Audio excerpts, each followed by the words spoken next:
4장 3절에서 8절입니다.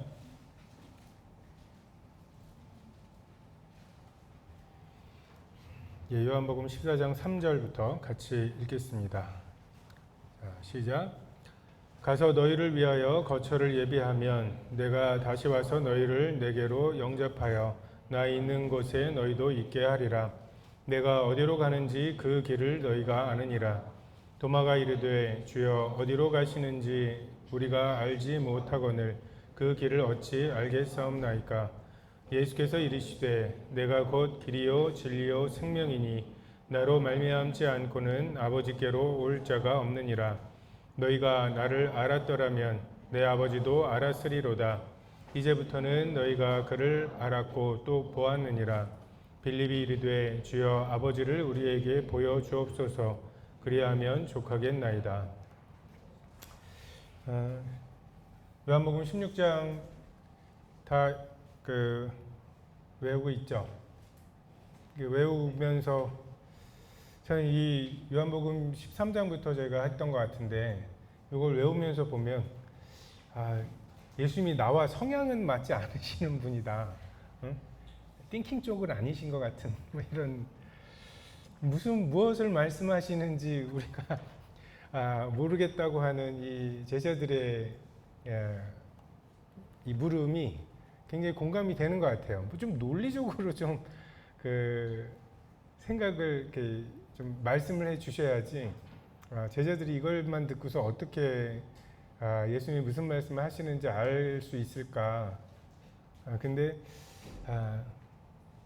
그러니까 아직도 할 말이 많지만 내가 너에게 하는 말을 너희가 감당하지 못하리라. 그러나 진리의 성령이 오시면 이런 이제 말씀들이 어떻게 보면 예수님의 그 시절의 답답함을 겁도 없이 우리는 어떻게 세상을 창조하셨느냐고 논리적으로 잘 얘기해 주시면 우리가 믿을 수 있는 것처럼 생각을 하지만 감사하게도 예수님께서 하나님께서 태초에 하나님이 천지를 창조하시니라 그냥 이렇게 설명을 해 주셨기에 우리가 믿음을 가지게 된 것이 아닐까 라는 생각이 들고, 그래서 요한복음 14장에 있는 우리가 참 잘 아는 말씀이죠. 내가 곧 길이요 진리요 생명이라고. 이런 그 말씀들을 통해서 그러니까 어떻게 보면 우리의 뭐 논리나 뭐 이런 것들과는 좀 다르지만 주님께서 그냥 아버지께서 내게 주신 말씀들을 그들에게 주었고 그들이 이것을 받고 그래서 하나님께서 나를 보내신 줄을 그들이 믿었다고 참으로 안다고. 그러니까 말씀의 용도가 그런 것 같아요. 말씀이 잘 이해하고 납득되는 것도 말씀의 한 요소이긴 하지만 뭐랄까요? 그냥 생명이 생명을 낳는 것처럼 우리가 그 논리를 다 알지 못하는 것처럼 그냥 아버지께서 내게 주신 말씀을 내가 그들에게 주었다고 그리고 그들이 그것을 그냥 받았다고. 그리고 제자들 하나님을 그렇게 높인 것 같진 않은데 그들이 하나님을 높였고 그러니까 어떻게 보면 제자들을 그렇게 봐주시는 그냥 그 말씀을 그대로 받은 사람들을 그렇게 높여주시는 이게 관건이 아닌가라는 생각이 들면서 말씀을 그냥 편안하게 말씀으로 받는 것으로도 충분하다는 생각이 듭니다. 3절에 가서 너희를 위하여 거처를 예비하면 내가 다시 와서 너희를 내게로 영접하여 나 있는 곳에 너희도 있게 하리라. 그러니까 하나님 계신 곳에 어떻게 이르게 되는가, 하나님 계신 처소에 어떻게 이르게 되는가. 에덴 동산의 핵심은 하나님과의 교제였고 낙원에서 쫓겨난 이후에 우리의 가장 근본적인 필요는 아버지 하나님과의 관계가 회복되는 것이죠. 이 필요가 너무나 절박해요. 모든 사람에게.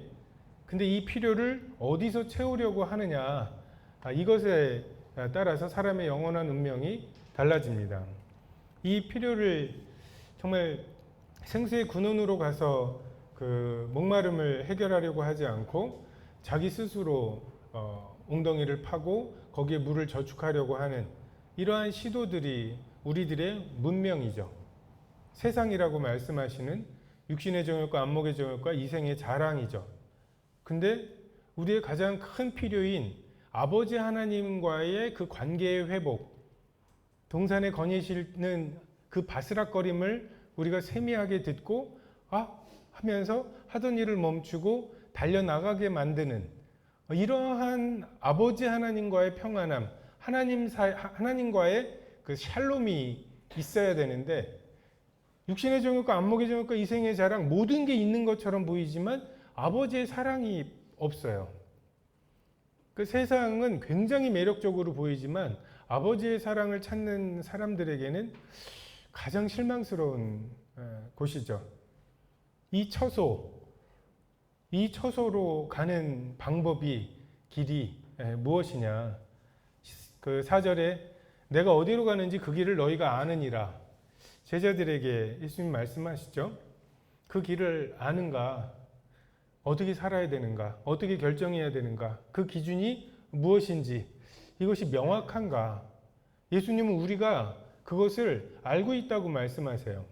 내가 어디로 가는지 너희가 안다고.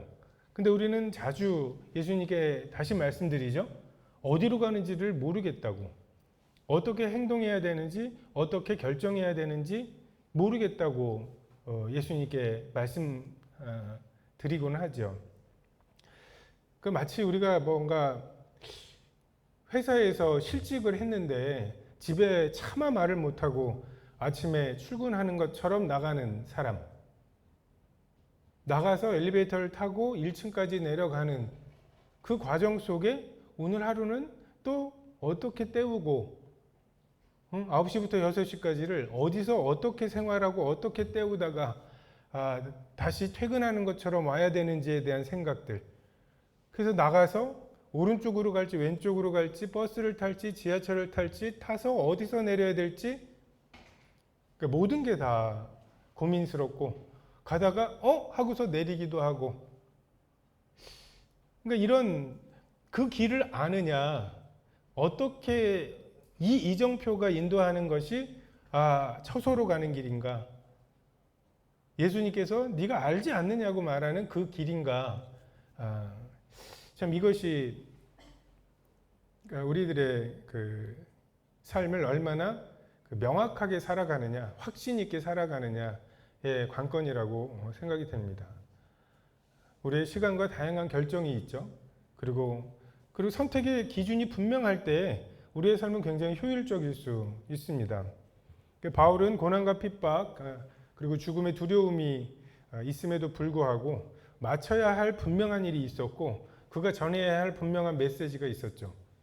그래서 그는 예루살렘에 가면 어떻게 될지를 알고 있음에도 불구하고 내가 은혜의 복음 전하는 것을 마치려 하면은 나의 목숨을 조금도 귀한 것으로 여기지 않는다고 고백을 하면서 확신에 차서 그 길을 가고, 이 사도 바울의 확신은 이 주변에 있는 사람들에게 전염이 되는 것 같아요. 정말 그렇게 확신 있게 살아가는 삶이 그 옆에 있는 사람들에게 마치 생명이 생명을 낳는 것처럼 그 믿음이 또 다른 믿음을 일으킵니다. 그래서 우리는 이 길을 찾는 구도자입니다. 그러니까 우리가 우리 자신에 대한 정체성을 무언가 완성된 사람 또는 모든 것을 다 아는 사람 또는 알아야 되는 사람으로 우리가 우리 자신을 정의할 때 그렇지 않다고 하는 것을 많이 발견하게 되죠. 그냥 우리를 길을 찾는 사람, 그 구도자로, 그 필그림이죠. 순례자로. 그냥 저 희미해 보이는 저 빛을 따라가는데 그 앞에 뭐 간난산도 나오고 늪도 나오고 그냥 그런 것이, 그래서 그러면 이 험악한 산 중에 길은 어디냐? 이 늪과 같은 곳에서 길은 어디냐? 난 어쨌든 저 빛을 향해서 가야 되는데 길이 안 보이는 길이 어디냐? 근데 예수님께서는 내가 어디로 가는지 그 길을 너희가 아느니라. 여러분이 안돼요. 여러분이 어디로 가야 하는지 안다고 말씀하십니다. 그래서 우리가 구도자로 살아야 되는 필요가 있습니다. 5절에 도마가 이르되 주여 어디로 가시는지 우리가 알지 못하거늘 그 길을 어찌 알 수 있겠사옵나이까. 주님이 어디로 가셨는가? 그 길을 찾는 것의 핵심, 구도자의 핵심은 주님이 어디로 가셨는지를 아는 거죠. 때로 오병이어 때문에 길을 잃기도 합니다. 신기하죠? 배부르죠? 이런 예수님의 먹을 걸 만들어 주시는 예수님, 이런 예수님의 모습 때문에 내가 너에게 이른 말이 영이요 생명이라고 하시는 그 주님의 그 간곡한 소원이 간과되기도 합니다.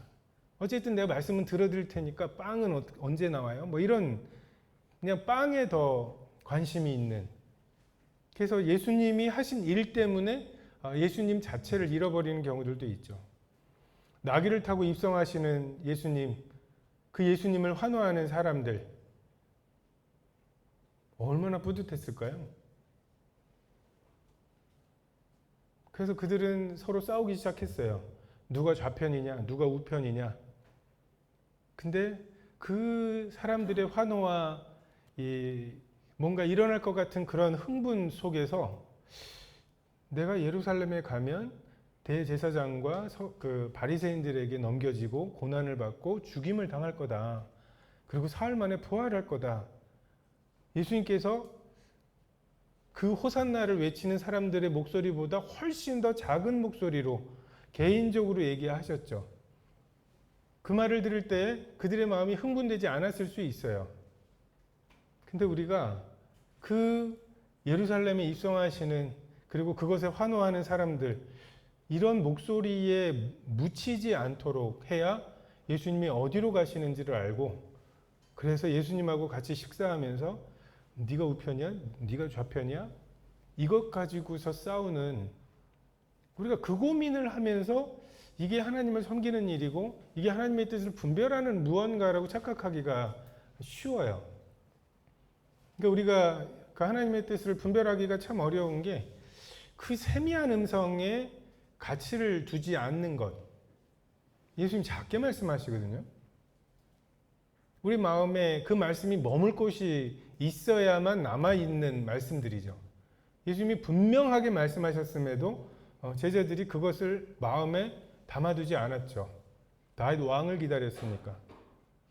왕으로 오실 분을 기다렸고, 그래서 그들은 왕으로 오실 메시아에게 부합되는 것들, 오병이어나 아니면은 들어가시는데 막 사람들이 환호하는 거라든지 이런 것만 기억에 남고, 내가 가서 죽어야 된다. 그리고 부활할 거다. 내가 부활할 때까지 이거를 아무에게도 얘기하지 말아라. 이런 말씀들이 마음에 머물지를 못하고, 그래서 우리가 도마처럼 묻죠. 주께서 어디로 가시는지 우리가 알지 못한다고. 우리가 이런 고백을 하는, 예수님은 너희가 안다고 말씀하시는데 우리는 어디로 가시는지 알지 못한다고 말하는 이 두 사이의 차이가 아마도 이런 것이 아닐까. 주께서 분명하게 하지만 작게 말씀하신 것들을 우리가 마음에 담아둘 이런 마음의 간절함, 마음의 밭이 준비되지 않은 것이 문제죠. 예수님의 인격과 성품, 되게 다양한 사람들을 다양하게 대하시죠. 다양한 상황 속에서 어떻게 행하시는지, 그 원리가 무엇인지 우리가 이것을 조금씩 알아가는 게, 이제 예수님이라면 어떻게 하셨을까? 예수님의 21살은 어떠셨을까? 예수님의 목수로서의 생활은 어떠셨을까? 그냥 예수님의 나를 위해 죽으시고 이런 것들뿐만 아니라 우리가 정말 나의 일상 속에서 예수님이 어떤 길을 가셨는지를 발견하려고 할 때 좀 예수님이 아직 낯설어요. 그죠? 예수님 11살 때 어떠셨는지를 알죠. 근데 예수님이 20몇 살에 어떠셨는지 우리가 잘 모르잖아요. 우리가 그것에 대한 해답을 얻어야 우리의 20몇 살에 이 결정들을 하게 되고 예수님이 어디로 가셨는지를 알게 되는 거죠. 우리가 예수님에 대한 지식을 많이 알고 있다고 생각을 해요. 근데 일상생활 속에 예수님이 가셨던 그 길을 따라가려고 하다 보면 예수님이 이 상황에서 어떻게 하셨을지에 대해서 잘 모르겠는 경우들이 많죠. 예전에는 그냥 내 마음대로 저질러 버리고 말았기 때문에 그 길을 못 갔다면 이제 이 상황에서 어떻게 해야지라고 생각은 나는데 예수님이 어떻게 하셨을지 모르겠는, 성경 말씀도 잡다하게 많이 알아가지고서 이 길로 가라고 하는 것을 응원하는 말씀들도 많이 있는 것 같고 이 길로 가는 게 맞다고 하는 말씀들도 많은 것 같아요. 그 사이에서 내가 어떻게 행동해야 하는지 고민이 될 때가 있습니다. 그래서 아들에 대한 지식이 없는 믿음, 이것이 맹신이죠. 우리가 우리 육체 가운데 사는 것은 나를 사랑하사 나를 위하여 자기 자신을 버리신 하나님의 아들의 믿음으로 사는 건데 그 아들이 어떤 믿음을 가지셨는지를 우리가 알지 못할 때 우리의 행동은 계속 뭔가 머뭇머뭇거려지고 어떤 것을 선택하기는 했지만 그 선택이 맞는지에 대해서 전전긍긍하면서 살아갈 수밖에 없는, 여러분 이거는 여러분의 20대에 다 해결할 문제는 아니에요.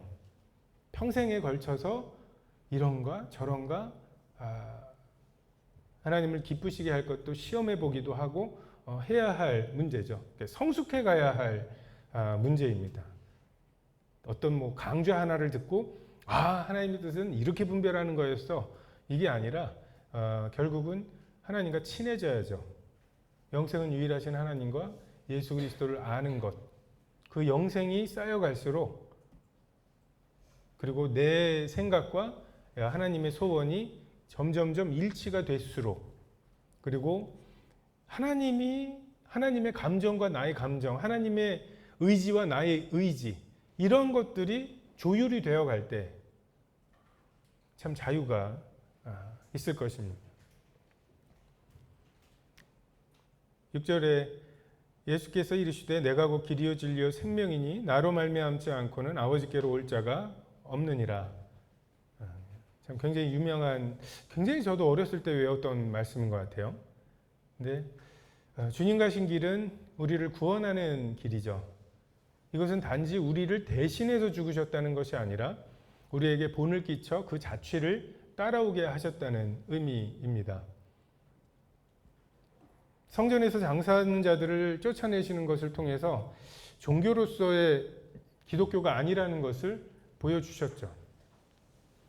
가는 중에 잡힌 여인을 대하실 때 정말 이 여인에게 있는 죄책감, 수치스러움과 또 다시 죄를 짓고자 하는 그런 욕심들, 이것을 어떻게 해결할 수 있는지 보여주셨죠. 정죄하는 자들을 다 물리치시고, 그리고 나도 너를 정죄하지 않는다고, 어떻게 그 죄의 속성, 내가 주인이고자 하는 내 욕심을 채우고자 하는 마음이 어떻게 해야 해결되는지를 예수님께서 보여주시고, 내비게이션과 내 생각이 다를 때 내가 무엇을 믿느냐가 드러나죠. 이 길로 가는 게 빠를 것 같은데 자꾸만 이 길로 돌아가라고 하는 내비게이션이 있을 때 내가 내비게이션을 믿는지 아니면 내 생각을 믿는지, 내가 어느 쪽으로 꺾는지를 보면 나오죠. 예수님께서 길이라고, 그리고 예수님은 우리가 성경에서 보이는 그 길을 가셨어요. 그분의 한 번뿐인 삶을 교회를 위해서 사용하셨죠. 이게 예수님의 가치관이었어요. 그리고 그분이 만나는 사람들을 때로는 정말 정죄를 하시고 화를 명하시기도 하죠. 이 화 있을진저, 이 독사의 자식들아, 이 말씀도 예수님이 하셔요. 근데 또 어떤 사람들에 대해서는 내 죄 때문이 아니라고, 누구의 죄 때문이 아니라고 위로하시고, 내가 오늘 나와 함께 낙원에 있으리라 말씀하시고, 많이 탕감받은 자가 많이 사랑한다고, 그리고 이 과부의 두렙돈을 높이시고, 이런 것들을 통해서 우리가 예수님이 어떤 원리로 그렇게 하셨을지를 자세하게 살피는 것. 그래서 그 예수님의 그런 행동을 우리 속에 담는 것이 아니라 그 예수님의 그 원리, 그 원리가 뭡니까? 그 아들의 믿음이죠. 아들은 어떤 믿음으로 이렇게 행동하시기도 하고 저렇게 행동하시기도 했을까? 우리가 그 믿음으로 살아가는 것, 이것이 필요합니다. 진리라고 말씀하시죠. 영원한 것이고 변치 않는 것이 진리입니다. 2000년 전에 제자들을 대하셨던 것과 지금 우리를 대하시는 것이 동일한 거죠. 어제나 오늘이나 영원토록 우리가 천국에 가서는 또 다른 예수님을 만나게 될 게 아니에요. 이 성경에 나와 있는, 그리고 지금 오늘날 우리가 경험하고 있는 그 예수님을, 그 하나님을 만나게 되겠죠. 이 진리가 우리를 자유롭게 합니다. 아들이 너희를 자유롭게 하면 너희가 자유하리라. 오직 주의 영이 계신 곳에 자유함이 있느니라. 정말 이 마땅히 해야 되는 것과 내가 그것을 할 수 있느냐와 하고 있느냐, 이 세 가지가 얼마나 멀리 떨어져 있느냐에 따라서 우리는 굉장히 불행함을 느끼기도 하고요. 또는 이게 일치될 때 우리는 굉장한 기쁨을 누리기도 합니다. 이웃을 사랑해야 되는데 사랑할 수가 있고 지금 현재 사랑하고 있다면 그것만큼 의미 있고 내 그 삶에 대해서 가치를 느끼게 되는 경우도 많지 않죠. 우리는 항상 마땅히 일해야 되는데 나는 왜 그걸 할 수가 없고 하고 있지도 않은가 라고 하는 것에 끼어서 때로는 나를 병동하기도 하고 어떻게 저렇게만 살아? 라고 정당화하기도 하고, 근데 그 정당화가 나에게 충분한 위로가 되지 않죠. 그리고 이렇게 살려고 또 애를 써보지만 좌절하기도 하고, 근데 진리가 우리 속에 임할 때 우리의 마음에 하나님의 뜻과 나의 소원이 일치가 되게 하셔서 하고 싶은 것을 하는데 그게 하나님의 뜻에 부합하는 이 성경에서 말씀하시는 자유를 누리게 되죠. 이 하나님의 소원과 나의 소원의 일치, 하나님의 절대 주권과 나의 자유의지가 하나가 되는 것, 이게 삼위 하나님의 하나 되심의 원리입니다. 또 생명이라고 말씀하시죠. 우리는 자꾸만 이 호흡하는 것을 생명이라고 착각을 해요. 여러 감각들을 느끼고 있는 것을 생명이라고 착각을 합니다. 근데 성경에서 말씀하시는 생명은 영생은 유일하신 하나님과 예수 그리스도를 아는 것입니다. 경험하는 것입니다. 사귀는 것입니다. 예수님과의 추억이 있는 것이고,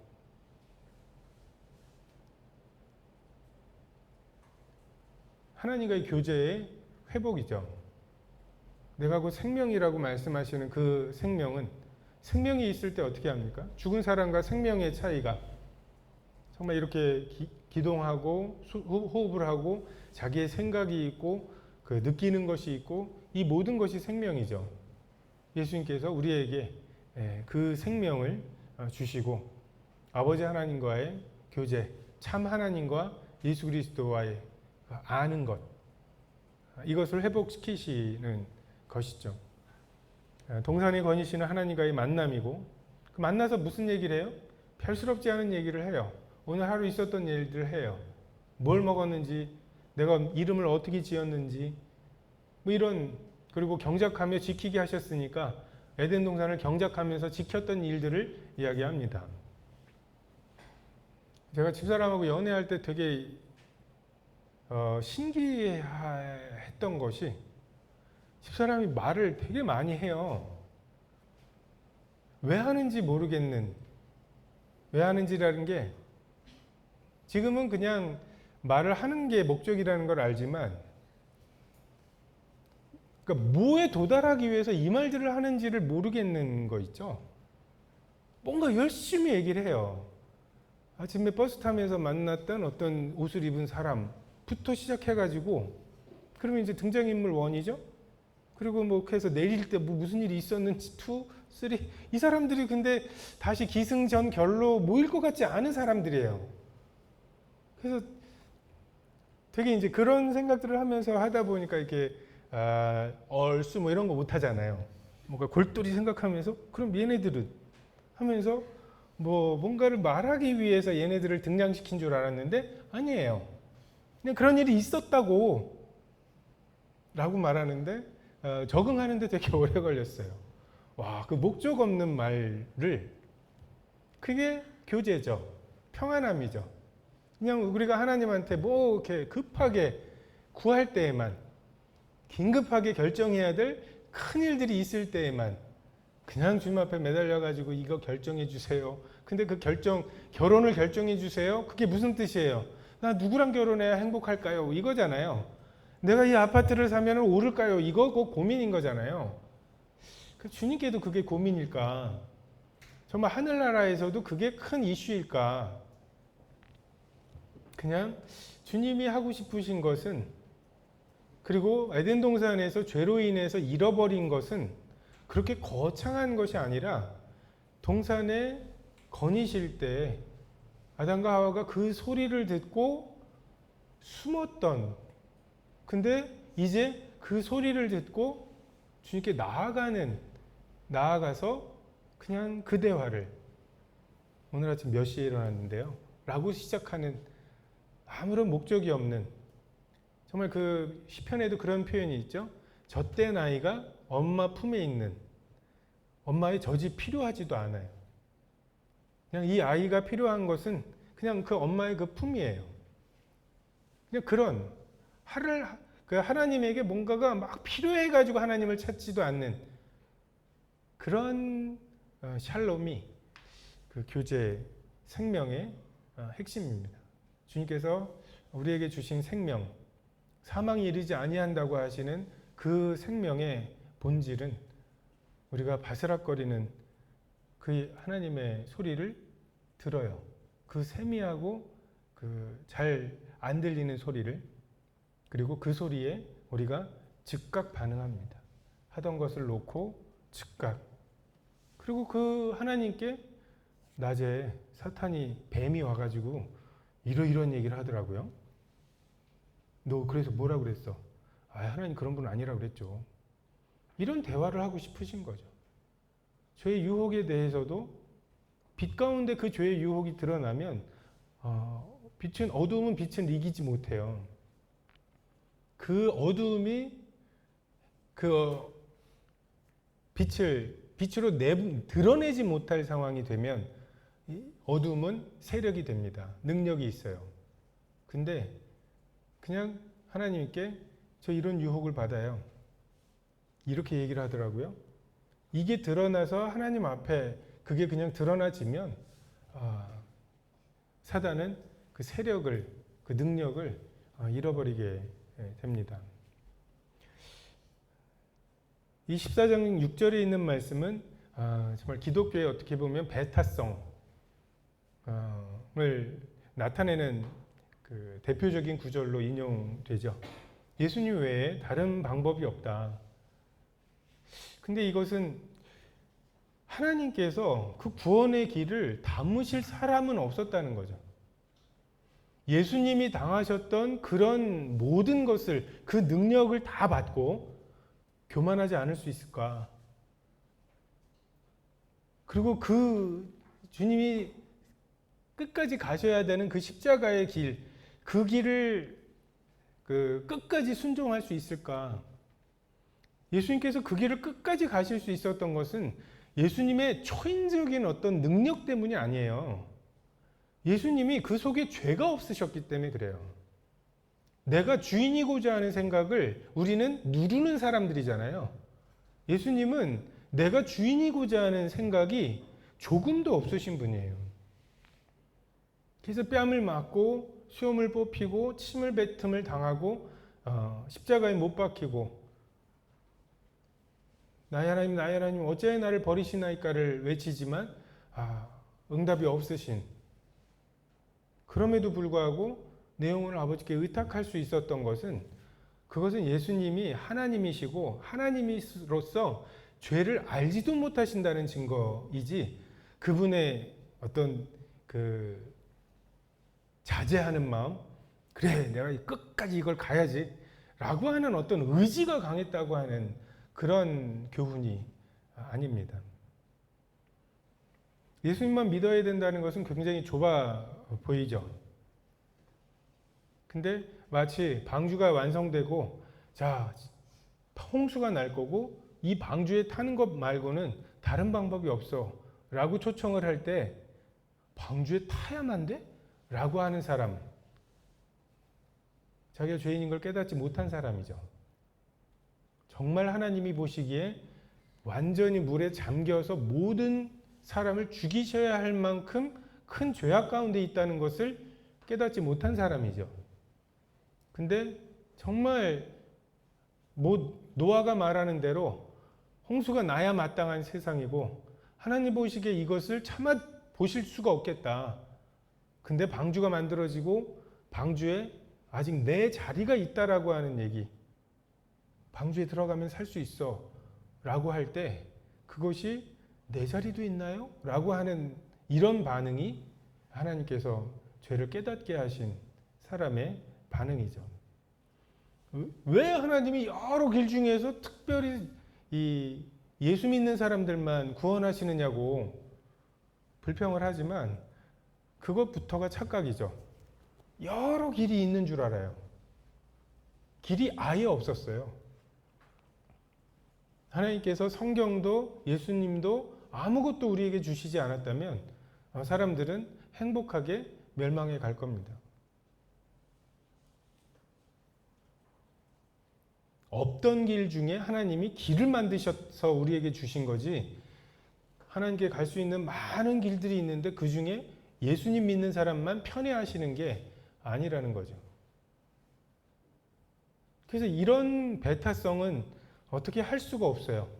기독교에서 이것을 지우거나 타협하거나 할 수가 없는 부분입니다. 7절에 너희가 나를 알았더라면 내 아버지도 알았으리로다. 이제부터 너희가 그를 알았고 또 보았느니라. 빌립이 이르되 주여 아버지를 우리에게 보여주옵소서. 그리하면 족하겠나이다. 아버지를 아는 것, 예수님을 아는 게 영생이죠. 너희가 나를 알았더라면 내 아버지도 알았으리로다. 동일하신 분, 무릇 아버지께 있는 것은 다 내 것이라. 우리가 아버지 하나님과 예수님을 좀 다르게 대하고 있지 않나. 근데 일체 되신 분이시죠. 하나이신 분이시죠. 예수님이 우리를 그렇게 대하신다면 아버지께서도 친히 너희를 사랑하시느니라. 그러니까 예수님이 중간에 껴서 너희가 내 이름으로 구할 것이요 내가 너희를 위하여 아버지께 구하겠다는 말이 아니니 아버지께서 친히 너희를 사랑하신다. 아버지께서 친히 우리를 사랑하시는, 그래서 예수님을 아는 것이 아버지를 아는 것이죠. 자, 그 묻고자 함을 예수님이 아셨죠. 요한복음 16장에 보면 제자들이 그 묻고자 함을 예수님이 아셨어요. 이거 무엇이 어려운지 예수님이 아셨죠. 처음부터 함께 계셨기 때문에 말씀을 미루었다 하시기도 하고요. 또 지금 말해봐야 감당할 수 없기 때문에 머뭇거리기도 하시죠. 진리의 성령이 드러내셔야 드러나는 진리와 장래의 일들이 있습니다. 지금에야 주님이 어떠한 분이신지 우리가 알겠다고 제자들이 고백하죠. 예수님께서 이제는 너희가 믿느냐고. 근데 제자들이 그래도 말을 알아듣고 그래도 좀 그들의 신앙이 제일 꼭대기에 있는 것 같아 보이는 바로 그때가 보라, 각각 다 제 곳으로 흩어지고, 너희가 믿는다고. 근데 다 각각 제 곳으로 흩어지고 예수님을 혼자 둘 그때였죠.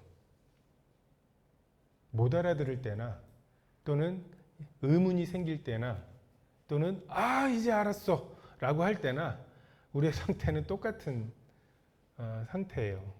더 나은 상태, 이제는 은혜가 필요 없는 상태, 그런 상태는 없습니다. 주님이 어떠한 분이신지가 우리에게 감사하고 소망이 되는 것이죠.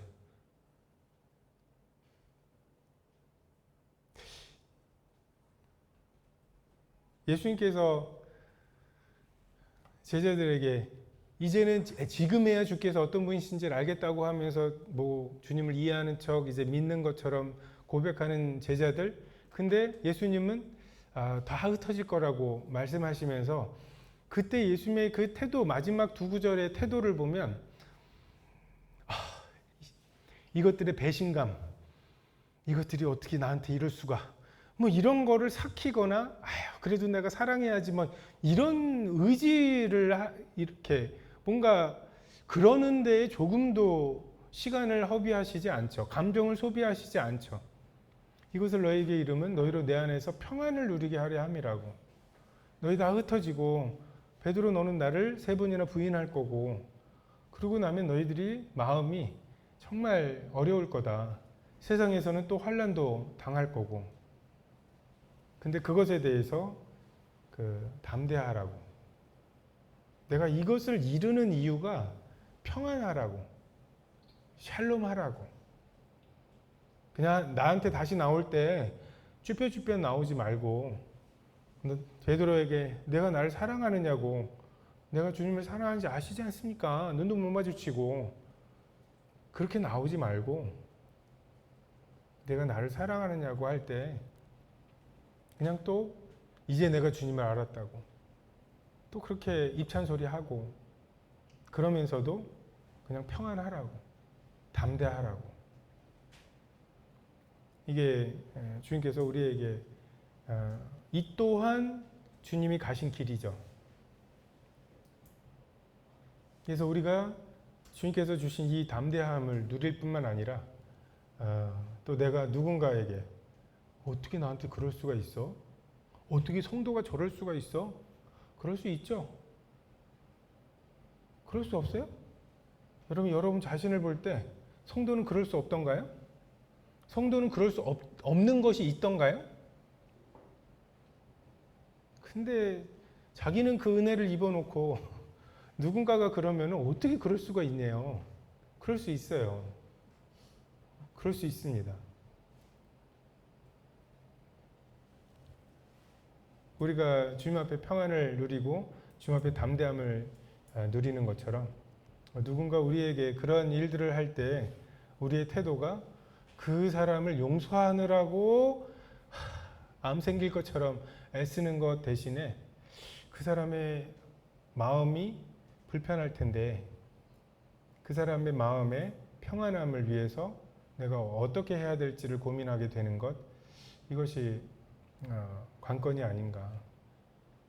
예수님께서 13장부터 계속해서 말씀하실 때 보면 또 나오는 표현 중에 하나가 너희 기쁨이 충만하다는.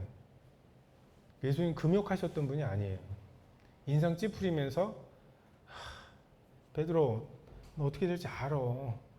막 이렇게 사셨던 분이 아니에요. 그분은 사랑하셨던 삶을 사셨고 사랑하는 삶이 기쁜 삶이에요. 우리가 그 기쁨을 못 느껴서 죄의 유혹을 받는 거예요. 우리가 그 사랑하는 기쁨을, 이웃을 내 몸처럼 사랑하는 그 기쁨을 경험하게 될 때 우리가 바빠서 그 쾌락을 추구하느라고 바빠서 다른 유혹들을 신경 쓸 겨를이 없게 되는 이런 자유를 누리게 될 것입니다. 4절에 나와 있는 대로 내가 어디로 가는지 그 길을 너희가 아느니라. 이미 안다고 말씀하시는 그 주님의 말씀을 여러분이 좀 믿음으로 받고 이미 여러분 속에 예수님께서 인격으로 심어두신 어디로 가야 하는지, 오늘 하루 또 내일 내가 무엇을, 내 시간을, 내 물질을 어떻게 선택해야 되는지 어려워요 라고 말하지 말고 내 속에 이미 알게 하신 것, 그것을 잠잠하게 조용하게 말씀하셨던 그것을 다시 떠올려 보시면 좋겠습니다. 기도하겠습니다.